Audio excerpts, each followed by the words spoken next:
ਚਾਰ ਚੋਰ ਹੁੰਦੇ ਆ, ਉਹਨਾਂ 'ਚ ਇੱਕ ਮੋਚੀ ਹੁੰਦਾ। ਉਹ ਨਾ 3 ਚੋਰ ਜਿਹੜੇ ਨਾ ਚੋਰੀ ਕਰਨ ਜਾਂਦੇ ਆ ਅਤੇ ਉਹਨਾਂ ਜੁੱਤੀਆਂ ਦੇ ਟੁੱਟ ਜਾਂਦੇ ਸੀ ਨਾ, ਅਤੇ ਮੋਚੀ ਉਹਨਾਂ ਦੀਆਂ ਜੁੱਤੀਆਂ ਕੱਢ ਦਿੰਦਾ ਸੀ। ਅਤੇ ਕਹਿਣ ਲੱਗਾ ਯਾਰ ਮੇਰਾ ਕਾਰੋਬਾਰ ਨਹੀਂ ਹੈਗਾ, ਤੁਸੀਂ ਐਂ ਕਰੋ, ਤੁਸੀਂ ਜਾਂਦੇ ਨਾ ਕੰਮ ਕਰਨ ਅਤੇ ਮੈਨੂੰ ਨਾਲ ਲੈ ਜਾ ਕਰੋ। ਕਹਿੰਦਾ ਚਲੋ ਠੀਕ ਆ, ਚੱਲ ਬਈ।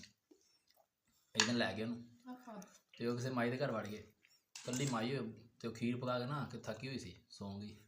ਖੀਰ ਤਾਜ਼ਾ ਪਈ ਉਹ ਚੁੱਲ੍ਹੇ ਉੱਤੇ, ਮਾਈ ਐਵੇਂ ਸੁੱਤੀ ਹੋਈ ਸੀ, ਹੱਥ ਰੱਖ ਕੇ ਜਲਦੀ ਕਰ। ਫਿਰ ਉਹਨੇ ਭਾਈ ਨਾ ਕੀ ਕੀਤਾ, ਕਹਿੰਦਾ ਮਾਈ ਖੀਰ ਯਾਰ ਆਪਾਂ ਖੀਰ ਖਾ ਲਈ, ਪਹਿਲੇ ਬਾਅਦ 'ਚ ਚੋਰੀ ਕਰਾਂਗੇ। ਕਹਿੰਦਾ ਚਲੋ ਠੀਕ ਆ। ਮੋਚੀ ਨੇ ਗਿਆ, ਉਹ ਖੀਰ ਲੱਗ ਪਏ ਖਾਣ, ਅਤੇ ਉਹ ਕਹਿੰਦਾ ਯਾਰ ਮਾਈ ਵੀ ਮੰਗ ਰਹੀ ਹੈ, ਅਤੇ ਮਾਈ ਨੂੰ ਨਾ ਦੇ ਦਾ ਥੋੜ੍ਹੀ ਜਿਹੀ।